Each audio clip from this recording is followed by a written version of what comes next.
Oui, je vais citer l'exemple d'une personne, un homme, 48 ans, qui venait en fait me voir pour un sujet principal, mais où il y a d'autres sujets qui étaient liés. En fait, c'est une personne qui voulait changer de travail, se reconvertir, et qui avait trouvé un nouveau travail, et où ce travail, cela nécessitait en fait, d'avoir une formation.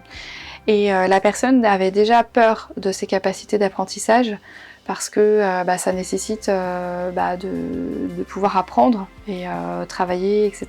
Donc c'était déjà ça. Aussi dans son nouveau travail, d'avoir peur de retrouver des travers de son ancien travail, de le reproduire dans son nouveau travail, parce que c'était une mission différente et vraiment un métier différent. Donc c'était ça aussi, et puis aussi l'anxiété, l'angoisse des fois qu'il pouvait y avoir chez cette personne. Donc c'était vraiment assez diversifié, et à la fois on pouvait faire quelque chose, un protocole suivi sur un nombre de séances. En général, il faut compter 10 séances, ça fait à peu près 6 mois en fonction des personnes, ou 5-10 séances. Donc au départ, au début des séances, en fait, la personne, j'ai essayé de faire en sorte qu'elle revienne à elle, qu'elle puisse reprendre conscience de ce qu'elle était aujourd'hui à l'instant T, avec ses propres capacités. Donc j'ai essayé au niveau du début du protocole de sophrologie, j'ai essayé de lui transmettre aussi des techniques qui vont lui permettre aussi de gérer des angoisses ou gérer des moments de stress. Donc ça, c'était sur les 2-3 séances.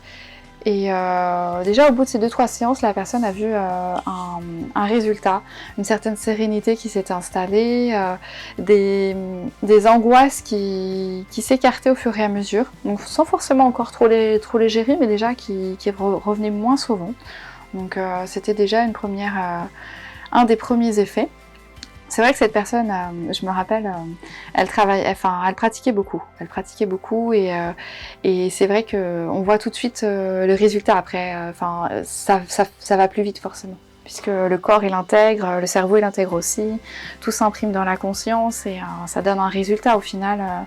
C'est comme apprendre la guitare ou quelque chose comme ça. Le corps au départ il a besoin d'apprendre, et puis au fur et à mesure on joue un morceau de guitare sans s'en rendre compte. Là c'était ça. Donc on voyait vraiment le progrès au fur et à mesure. Et puis ensuite, sur une autre partie, c'était aussi de permettre à la personne de se voir dans un projet, une réalisation positive. Donc là, en l'occurrence, c'était pour son projet de formation, d'apprendre en fait son nouveau travail, son nouveau métier. Et au fur et à mesure, je l'ai amené en fait à se visualiser, et à prendre du recul aussi sur son travail, à se fortifier dans ses capacités, notamment sa capacité d'apprentissage. Donc ça a été vraiment une notion qu'on a évoquée ensemble en séance, et qui a été utilisée pour pouvoir vraiment se projeter dans quelque chose de positif.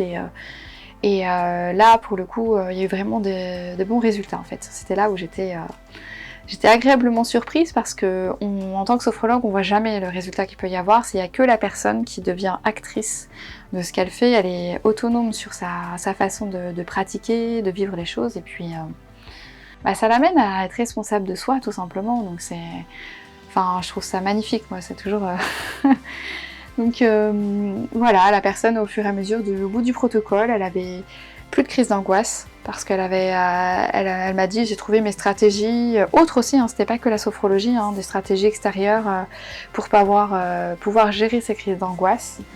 Elle a trouvé aussi le recul nécessaire pour pouvoir se dire je sais comment ne plus reproduire aussi des travers de mon ancien métier qui me plaisaient pas, à le reproduire sur un nouveau métier. Donc ça, c'était aussi quelque chose de plutôt positif. Et aussi de pouvoir avoir confiance en soi.